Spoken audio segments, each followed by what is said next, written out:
Jamaah salat subuh, tuan-tuan yang mulia dan puan-puan yang dirahmati Allah yang besar, tak dihimbau gelar, yang kecil pun ia tak kami sebut nama. Wa qala an-nabiyyu sallallahu alaihi wasallam, 14 abad yang silam yang telah berlalu meninggalkan kehidupan kita, mendahului kita.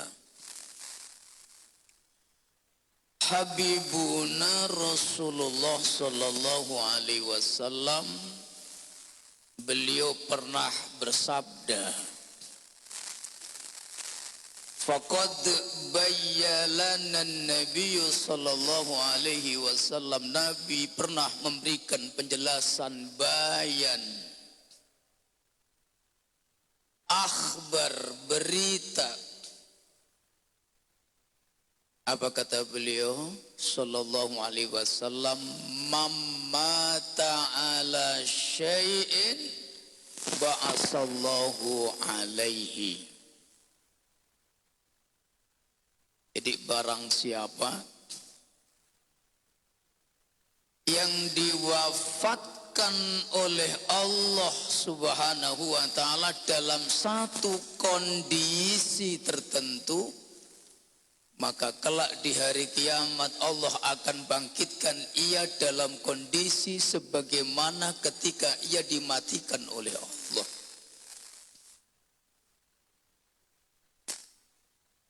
Kenapa tak?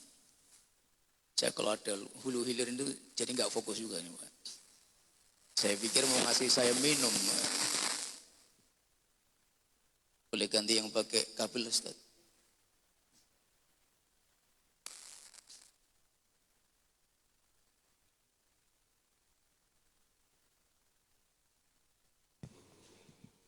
Satu.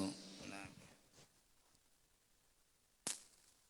Ini masalahnya penting saya sampaikan Pak. Jadi mamata ala syai'in ba'asahullahu alaih. Jadi kaidah, barang siapa yang diwafatkan oleh Allah Subhanahu wa ta'ala di dalam satu kondisi tertentu, maka kelak ia di hari kiamat Allah Subhanahu wa ta'ala akan bangkitkan orang-orang itu sebagaimana ketika mereka diwafatkan oleh Allah Subhanahu wa ta'ala. Mamma ta'ala ta'atin, sarahnya barang siapa yang wafat dan dimatikan oleh Allah dalam kondisi ketaatan, maka Allah akan bangkitkan ia sebagaimana dalam kondisi ia melakukan ketaatan. Barang siapa yang dimatikan oleh Allah dalam kondisi kemaksiatan, maka orang itu kelak di hari kiamat akan dibangkitkan oleh Allah dalam kondisi tidak jauh dari bentuk kemaksiatan-kemaksiatan yang dia lakukan. Hadis ini sahih. Rawahul Bukhari an Jabir bin Abdullah radhiyallahu an. Dari redaksi sabda Nabi yang mulia sallallahu alaihi wasallam ini ada satu ibrah, ada pesan, ada message. Satu keinginan Rasulullah sallallahu alaihi wasallam agar kita senantiasa memiliki kekuatan istiqomah, kekuatan untuk meraih kematian yang paling indah di hadapan Allah Subhanahu wa ta'ala. Kalau kita lihat Bapak Ibu, sababul maut, kematian-kematian ini beraneka ragam, mutanawwi'atan, mutafarri'atan, macam-macam. Ada orang yang oleh Allah diwafatkan di atas tempat tidurnya. Ada orang-orang yang dimatikan oleh Allah, diwafatkan ketika ia dalam kondisi dalam perjalanannya. Ada orang-orang yang dimatikan dan diwafatkan oleh Allah dalam kondisi ia duduk bermunajat di hadapannya. Dan tidak lama kemarin kita lihat tragedi insiden di Kalimantan kalau tidak salah Pak. Di perempatan simpang lampu merah, Qudratullah atas izin Allah ada lori besar yang remnya blong, maka sekian orang wafat, sekian orang terluka. Kalau kita bayangkan nih Pak, kira-kira nih, orang yang ada di perempatan jalan itu pasti ketika dari rumah tidak tahu kalau dia akan menuju kematiannya Pak. Wallahi tidak ada yang tahu Pak. Ada yang dia ingin ke kantornya mungkin, dia yakin nanti dia tem sekian dia akan sampai tujuannya. Ada yang pulang dari keperluan, dia akan menuju rumahnya menjumpai anak istrinya. Dan dia yakin tem sekian dia akan ketemu anak dan istrinya. Tapi Qudratullah Pak, atas izin Allah insiden di jalan diambil nyawanya oleh Allah Subhanahu wa ta'ala. Dan kita ini ingin lahir utuh, balik menghadap Allah juga utuh gitu loh Pak. Tangan lengkap, kaki lengkap, ketika diwafatkan oleh Allah juga dalam kondisi kembali utuh. Dan ternyata Pak, takdir itu memang hak prerogatifnya Allah. Tapi para ulama arif billah tetap memberikan solusi bagaimana setiap kita mendapatkan kematian yang indah di hadapan Allah Subhanahu wa ta'ala. Yang kematian sebelumnya diawali dengan tanda.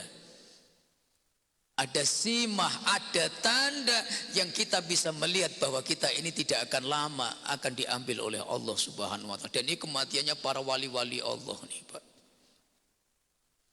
Jadi mamata ala sayin bu'isa alaihi ba'asallahu alaihi. Al-Imam Al-Hafidz Ibnu Katsir Pak, pengarang kitab Tafsirul Quranil Azim, pengarang kitab Al-Bidayah wan Nihayah, ulama yang masyhur.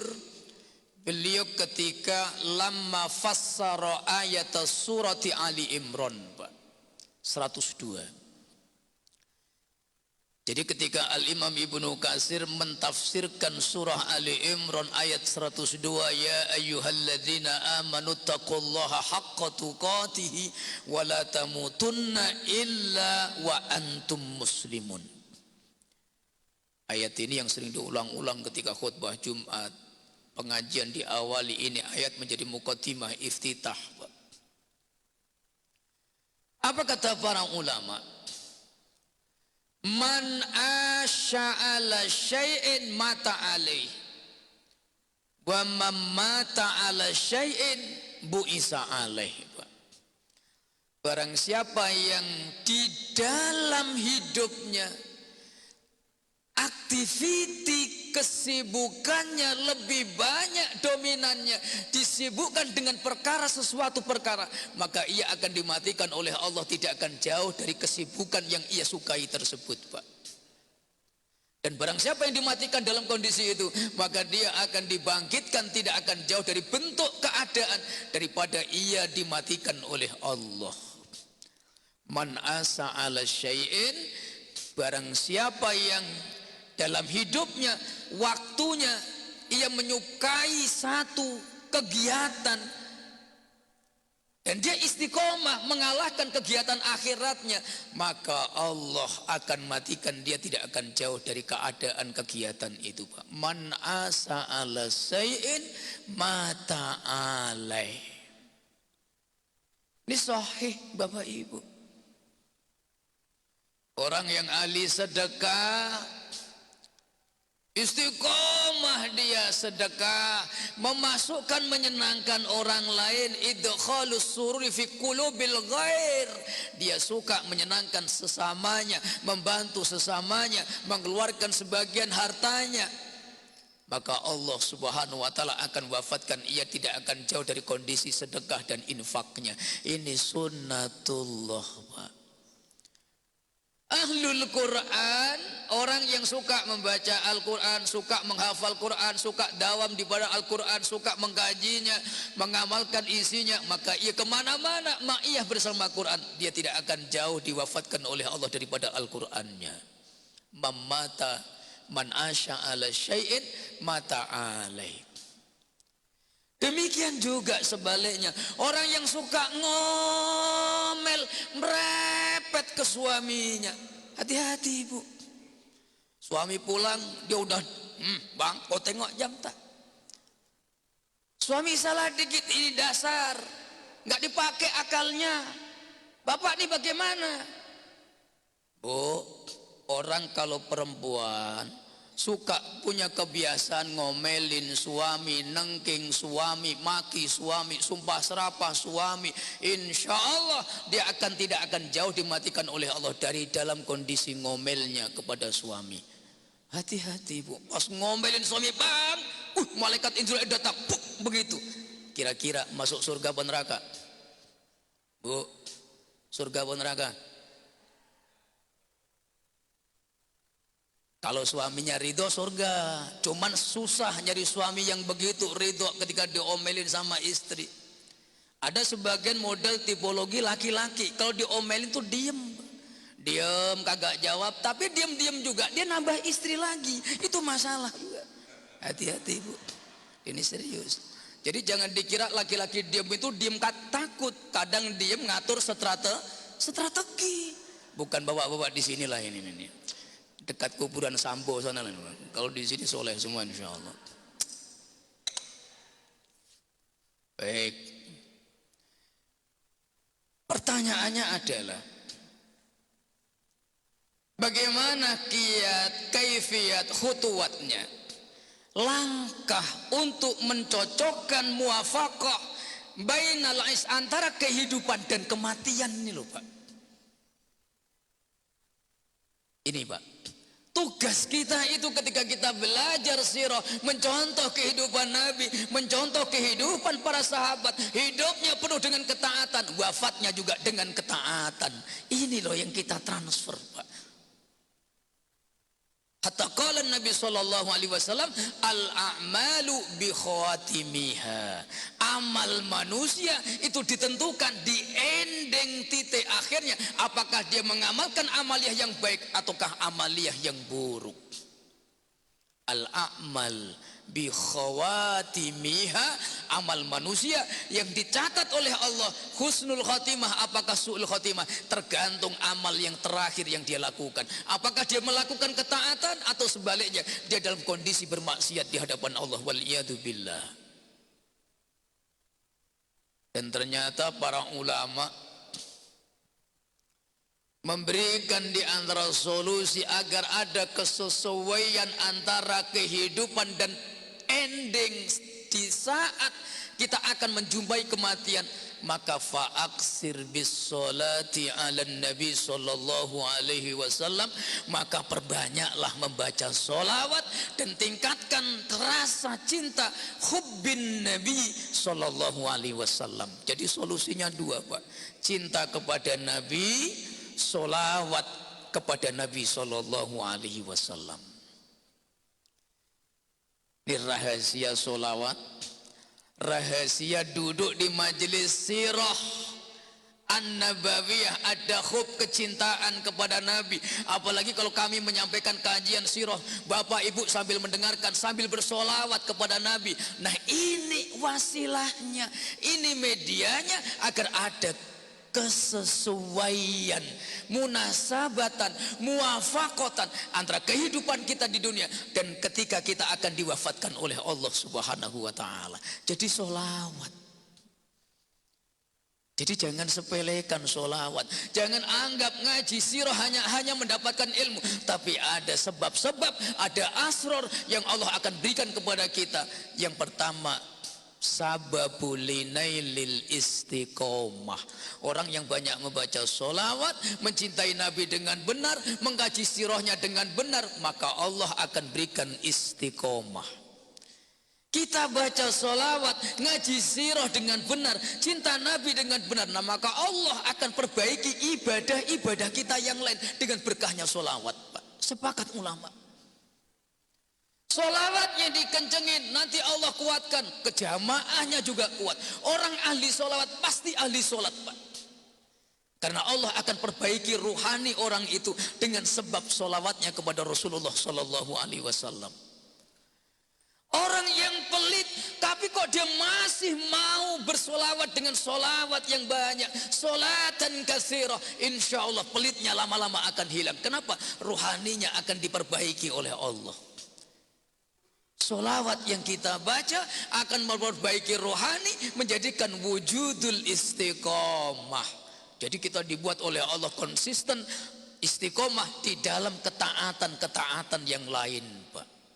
Nah kalau sudah istiqomah bagaimana? Wal istiqomatu sababun min asbabil husnil khatimah. Sepakat para ulama, istiqomah itu adalah di antara sebab kita mendapatkan husnul khatimah. As-salatu ala nabi sababun min asbabil istiqamati wal istiqamatu sababun linailil husnil khatimah. Istiqomah dapat kita raih dengan memperbanyak solawat, dan istiqomah menjadikan kita akan mendapatkan husnul khatimah. Al-Imam Abu Hanifah pernah ditanya Nu'man bin Sabit rahmatullahi alaih, sababu su'il khatimah. Dalam kitab Daqaiq al-Akhbar beliau mengatakan di antara sebab su'ul khotimah itu tidak istiqomahnya orang itu dalam ketaatan, Pak. Kalau lagi seneng wirid, langsung 1000, 2000, 3000, cuma 2 minggu. Habis 2 minggu kagak pernah, Pak. Kalau lagi pengen sedekah, berjuta-juta, Pak, cuma 1 bulan, lepas itu kagak ada lagi. Ini namanya la istiqomata fi ta'atihim, kurang istiqomah. Jadi kalau kurang istiqomah bagaimana? Disolawatin, Pak. Perbanyak solawatnya dulu. Persembahkan al-madhu wasana kepada Nabi Sallallahu Alaihi Wasallam. Dalilnya mana? Rawahul Baihaqi, Nabi pernah bersabda.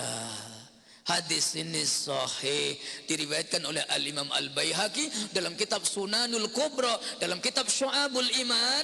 Wa qala Nabi sallallahu alaihi wasallam, "Man kana aksarahum alayya salatan kana aqrabahum minni manzilatan." Nih, Pak. Hadis ini sahih, Pak. Apa kata Nabi? Hadis ini panjang, saya ambil penggalan yang terakhir, Pak. Barang siapa yang di dunianya ia paling banyak bersolawat kepadaku, kata Nabi, kana akrabahum minni mangzilatan, maka dia akan menjadi orang yang paling dekat denganku. Mangzilatan, mangzilah itu makanatan, wadarojatan. Yang dimaksud makanah ini adalah kedudukan ruhaninya di hadapan Allah, Pak.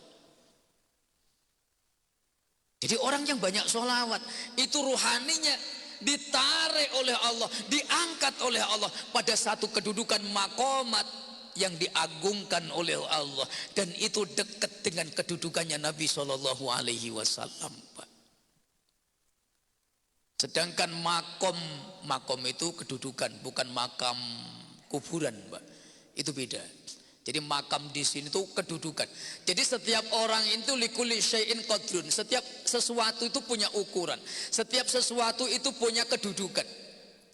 Dan setiap manusia juga punya kedudukan. Setiap nabi diberikan oleh Allah kedudukan, dan antara yang satu dengan yang lain berbeda kedudukannya. Ini pernah kami sampaikan. Dan kedudukan keagungan di hadapan Allah itu hanya ada 2, Pak. Martabatun nubuwah sama martabatul wilayah. Jadi hanya ada 2. Keagungan yang Allah letakkan fi nafsil insan, di diri manusia yang diangkat oleh Allah itu ada 2. Martabatun nubuwah wa martabatul wilayah. Yang pertama martabatun nubuwah, martabat kenabian. Yang kedua martabatul wilayah, martabat kewalian.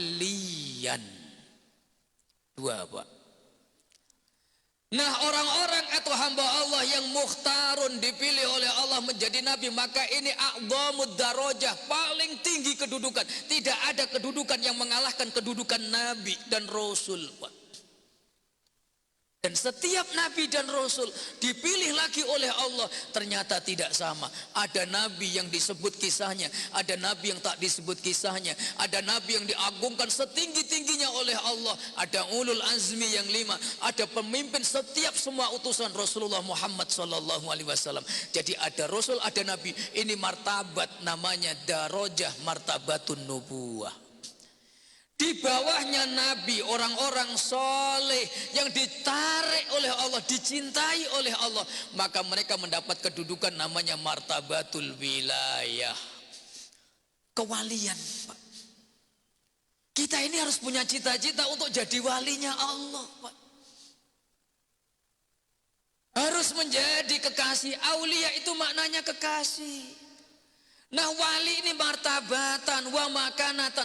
Tidak ada kedudukan yang lebih dekat kepada kedudukan kenabian kecuali kedudukan kewalian. Ada wali-wali dari kalangan sahabat Nabi SAW. Ada wali-wali dari umat Nabi, tetapi mereka bukan sahabat Nabi SAW. Dan wali ini pun kedudukannya berbeda-beda. Ada wali kutub, ada wali badal, abdal, ada wali gaus, macam-macam wali, Pak. Nah, paling tidak kita pun harus jadi wali, Pak. Walaupun wali yang enggak dikenal. Wa indana sihum hayyinun walakinna indallahi adzib. Orang-orang yang nampak zahirnya tidak mulia, tapi ternyata di sisi Allah itu mereka orang-orang mulia. Indana hayyinun walakinna indallahi adzim. Orang-orang yang di hadapan manusia disepelekan orang, tapi ternyata mereka ini wali-walinya Allah di langit, Pak. Ini harus kita jadikan diri kita begitu, Pak. Dohirnya pakai baju, pakai dasi, ke kantor, pengusaha, punya perusahaan, dianggap orang biasa. Tapi solawatnya yang kencang, amaliyahnya yang luar biasa. Di akhirat, di dunia ini juga dia sudah dicatat oleh Allah, maktubun bi annahu huwa waliyullah. Dia sudah dihukumi walinya Allah, Pak. Ini bahaya wali-wali mastur nih, Pak. Wali yang tak nampak kewaliannya. Dan ini saya doakan semua jamaah ini wali-wali Allah semuanya, amin. Serius ini, Pak. Jangan hanya wali murid, Pak Haji. Walinya Allah. Wali murid juga sekaligus walinya Allah. Ya paling tidak wali murid membetul banyak. Jangan sampai tak jadi wali. Wali murid, wali nikah. Wali kota susah, Pak Rudi masih eksis masalahnya. Wali, Pak. Nah, apa tanda wali dan apa ciri wali? Sepakat para ulama, wa amma ma'dabatul awliyai wa khazainul asfiyai huwa kasratus sholati ala rasulih. Jadi wali itu biasanya punya tanda, punya amalan. Dan di antara amalan wali yang paling menonjol itu perbanyak sholawat kepada Nabi, Pak. Said Abdullah Al-Haddad Ba'alawi Al-Haddad mengarang kitab namanya Risalah Al-Mu'awanah. Kitabnya banyak. Ulama-ulama yang lain juga mengatakan seperti itu, Pak. Termasuk guru-guru kami di Thariqah Tijani, Sayyidina Abil Abbas Ahmad bin Muhammad At-Tijani, Sayyidina Abdul Wahab Asy'arani di Thariqah yang lainnya mengatakan bahwa solawat itu ma'dabatul auliya. Ma'dabah itu hidangan, Pak. Hidangan yang dia ambil untuk rohaninya dan hidangan yang dihidangkan kepada Rasulullah Sallallahu Alaihi Wasallam. Wa khazainul asfiya, dan sholawat itu perbendaharaan para wali. Jadi wali itu punya tabungan, Pak.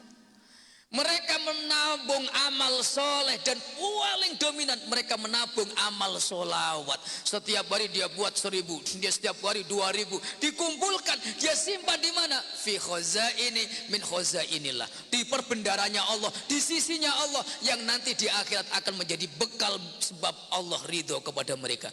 Ini perbendaraan wali, Pak. Ibu-ibu tiap hari nabung solawatnya berapa kali itu?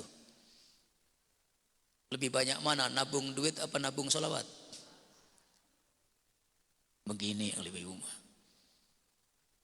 Jadi wali itu nabung solawat, bukan nabung uang saja, Pak.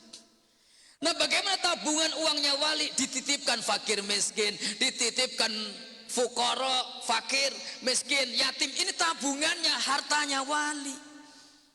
Dia bantu A, bantu B, dia bantu masjidnya. Inilah khazainul aulia, tabungannya para wali. Perbanyak dia solawatnya, Pak. Tandanya kalau orang itu sudah diberikan makom kewalian, ada tanda sima yang paling menonjol, sakinatul hayah. Ini paling mudah, Pak. Kalau kita ingin melihat, kita ini sudah termasuk walinya Allah yang paling disembunyikan oleh Allah sekalipun, maka lihat tanda, sepakat para ulama, wali itu punya tanda, hidupnya tenang, Pak. Dalilnya mana? Ala inna awliya Allahi la khawfun alaihim walahum yahzanun. Allah, begitu loh Bu. Jangan diam, senyap aja. Awak udah ngos-ngosan ibu, senyap aja. Ini ciri, Pak. Ingatlah wahai kalian, ala inna aulia Allah, sesungguhnya wali-wali Allah la khaufun, gak ada ketakutan, gak ada kegalauan, gak ada kerisauan, alaihim walahum yahzanun, mereka tidak pernah sedih dalam urusan dunia, Pak. Ayo, Pak. Wali itu gak pernah galau, karena pernah takut dalam urusan dunia, apakah nanti miskin, apakah bangkrut, apakah kaya, gak pernah terpikir oleh wali. Jadi kalau masih ada kerisauan, kesedihan dalam urusan dunia, berarti belum ada ciri kewalian, Pak. Gitu aja, Pak.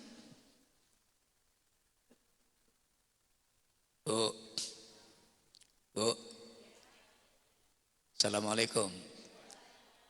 Masih semangat? Saya sengaja pagi ini tak ngaji sirah, Pak. Tas saya aja masih di sana itu, Pak.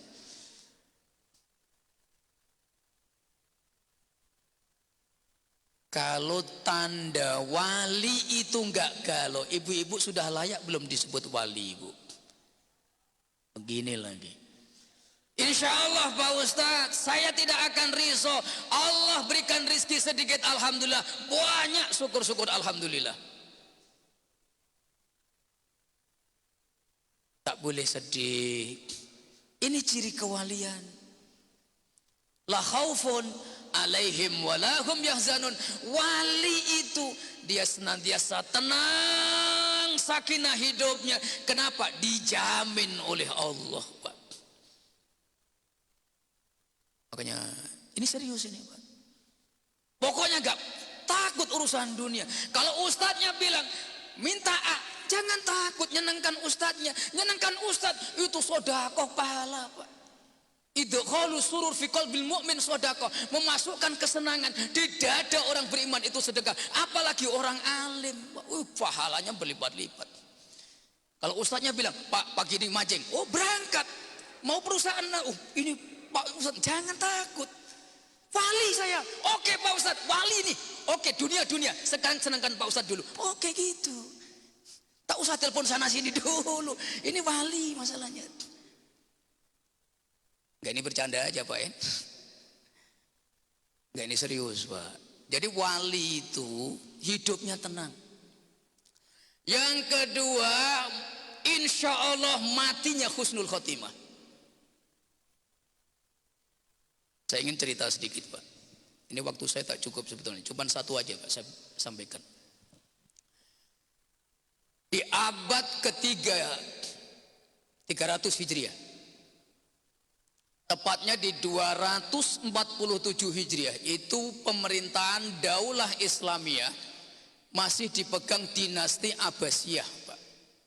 Pusatnya di Baghdad, Irak. ada seorang ulama besar, ahli hadis, ahli fikih, ahli tasawuf, namanya Al-Imam Abu Bakar Asy-Syibli, atau nama lengkapnya Abu Bakar Daulab bin Jahdar bin Yusuf As-Sibli rahmatullahi alaih. Lahir 247 Hijriah, wafatnya 336 Hijriah. Suatu hari Al-Imam Asy-Syibli ini naik haji, Pak. Ini riwayat sahih, walaupun tidak terjadi di kalangan para sahabat radhiyallahu anhu. Jadi Al-Imam Asy-Syibli ini suatu hari nak berangkat haji dari Baghdad menuju Mekah.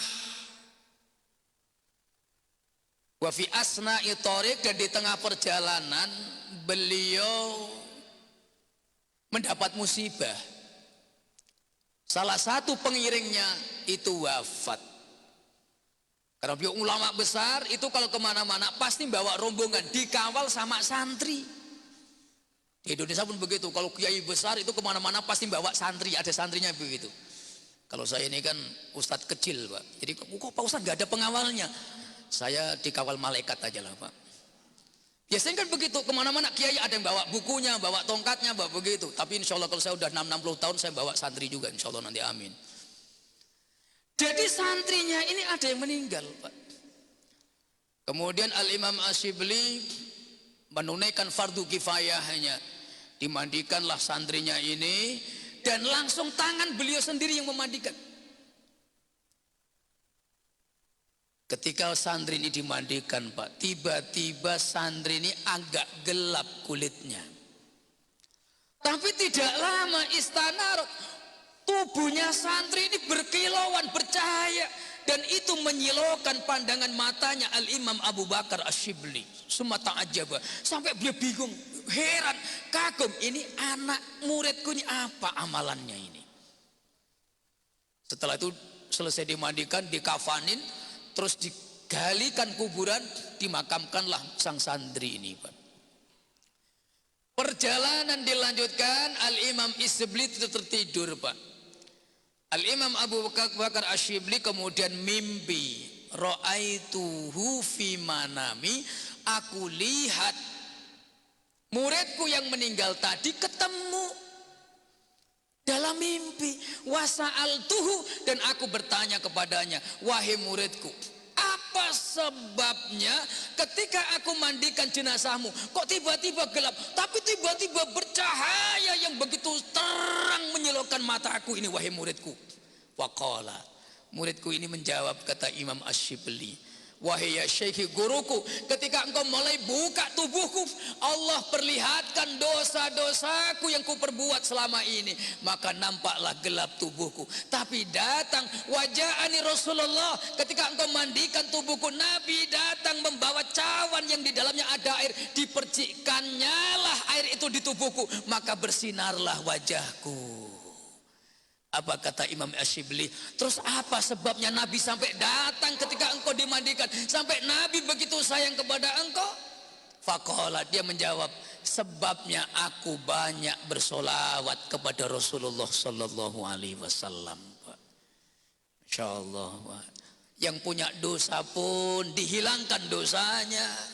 Yang tadinya gelap menjadi terang. Kenapa? Ternyata ketika jasad itu dimandikan, Nabi ada secara barzakhi di sisinya, Nabi percikkan air yang berkah, maka anak santri itu tubuhnya menjadi bersih, menjadi bercahaya. Sebab barakatus sholati ala Nabi, berkahnya dia istiqomah bersolawat kepada Nabi. Apalagi bapak ibu ahli solawat, ahli berjamaah, ahli sedekah, ngajinya maulid seperti ini, insya Allah nggak ada yang gelap. Nanti semua di akhirat istana bercahaya semuanya nih, amin ya robbal.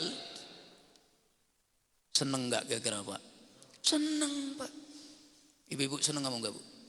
Alhamdulillah, ini loh, Pak, yang harus kita jadi walinya Allah yang mastur. Dohirnya boleh tukang ojek, dohir boleh pengusaha, dohir boleh kerja di kantor, tapi kita punya ruhani harus menjadi wali-walinya Allah. Cirinya mana? Hidupnya tenang, matinya husnul khotimah, ibadahnya istiqomah. Kalau istiqomah, insya Allah tanda kewalian ada di dalam diri kita. Jangan hanya wali murid, jangan hanya wali nikah, wali murid. Kalau kita meninggal masih bisa digantikan wali murid yang lain, Pak. Betul nggak, Bu? Ibu punya suami meninggal nih, masih muda. Kira-kira nikah lagi apa tidak? Nikah lagi kan? Ya, ibu tidak kan, udah tua, yang muda maksud saya. Nikah lagi, wali murid, karena kita sudah meninggal, anak kita digantikan suami istri kita. Jadi wali murid bisa digantikan. Tapi kalau wali Allah inilah yang kita bawa menghadap Allah Subhanahu wa taala. Pak Ketua udah suruh belum?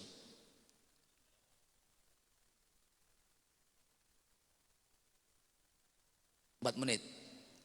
Ada yang mau ditanyakan, Pak? Supaya tepat 4 menit gitu loh, Pak. Pak Haji, Ibu-ibu, saya cukupkan di sini atau mau ditambah lagi, Ibu-ibu?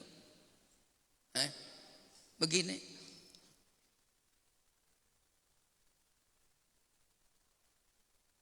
Saya mau nambah ini, Pak Haji. Oh iyalah, silakanlah Pak Haji.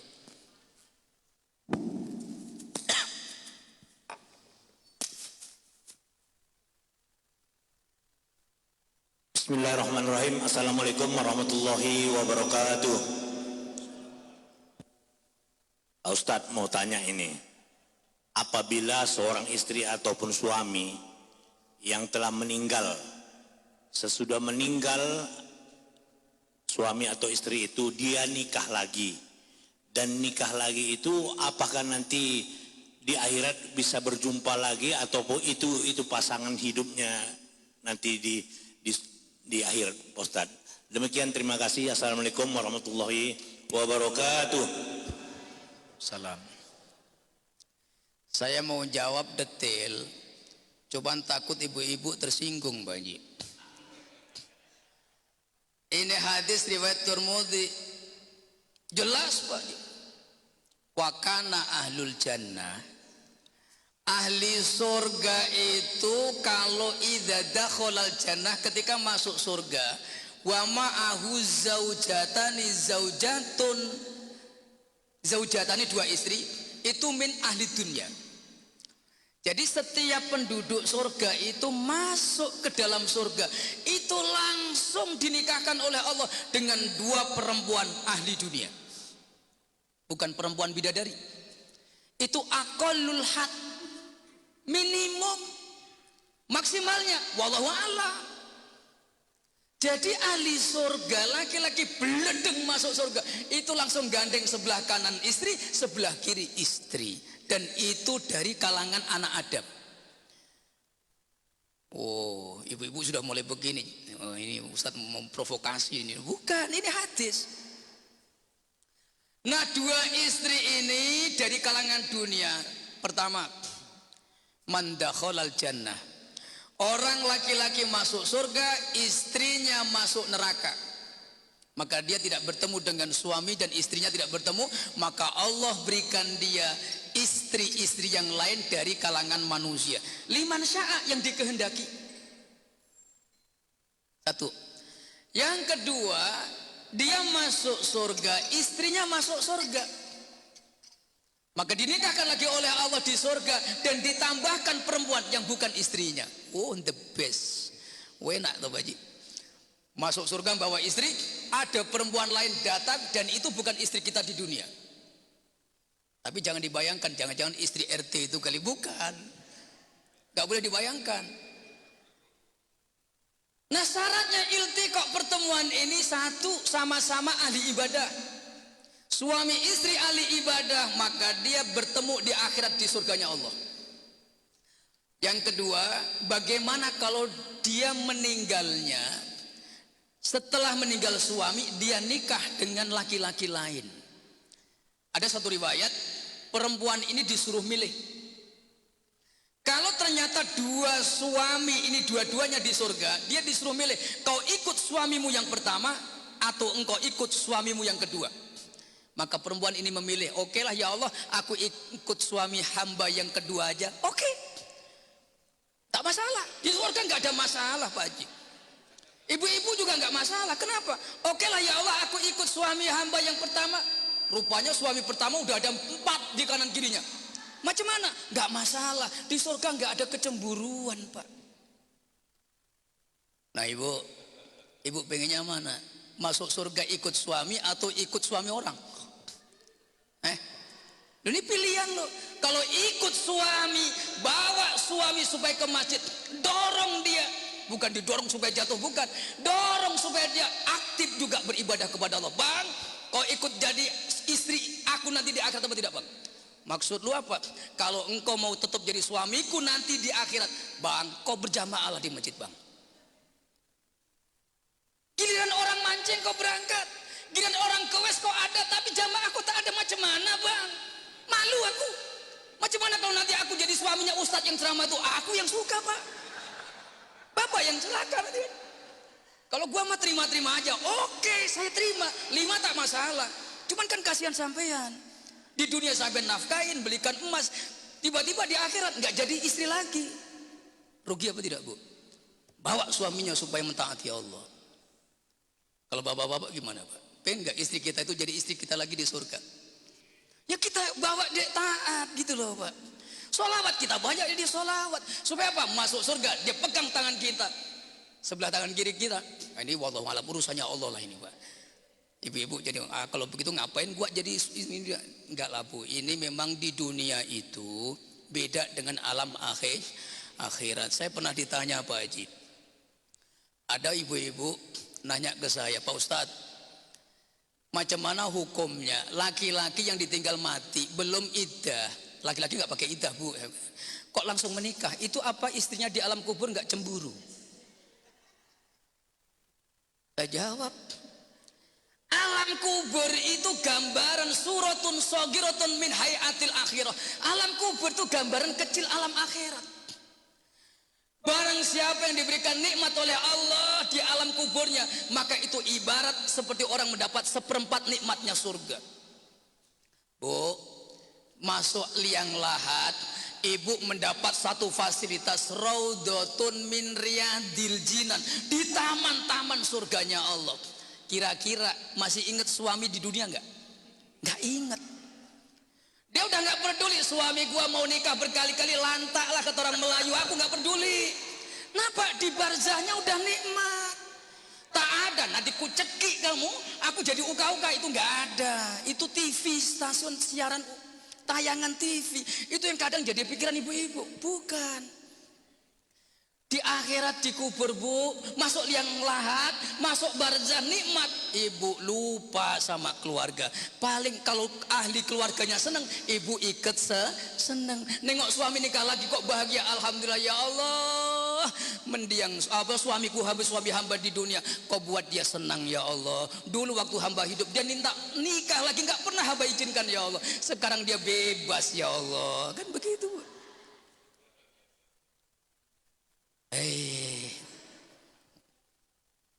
Makanya nikah itu wajib. Bapak-bapak ini sebelum saya tutup, nikah itu wajib supaya apa? Di akhirat punya pasangan. Kalau sudah ditinggal meninggal bagaimana? Jangan menyendiri. Islam tidak mengajarkan kerahiban. Saya nggak nyinggung, Pak, tapi ada yang belum nikah ini. Kapan Pak Haji kita nikahkan? Serius ini. Kalau sampai beliau galau malam-malam mikir nggak ada yang nemenin, terus dia itu dianggap dosa. Yang dosa itu pengurus masjid, Pak. Serius. RW, RT, ketua DKM, ketua yayasan. Ustadz gimana? Saya freelance, Pak, di sini. Diundang Rabu pagi doang. Imam masjid paling berat nih. Sama muadzin. Saya kan freelance, Pak. Cuman 1 pekan sekali. Nah yang tempatan ini yang wajib. Ayo Pak, kita nikahkan, carikan jodohnya nih. Supaya nggak dosa berjamaah gitu loh. Cukup ya Pak? Minta dicarikan. Nah kita bicarakan nanti sambil mancing lah aja lah Pak. Nah, selesai lah. Mancing lah sekali-kali Pak. Jangan mancing masalah gini, mancing ikan ini. Ya ini bercanda aja Pak. Tapi mudah-mudahan juga menjadi terbukti kenyataan. Allah mudahkan. Amin ya rabbal alamin. Hadanallahu wa iyyakum billahi taufiq. Assalamualaikum warahmatullahi wabarakatuh.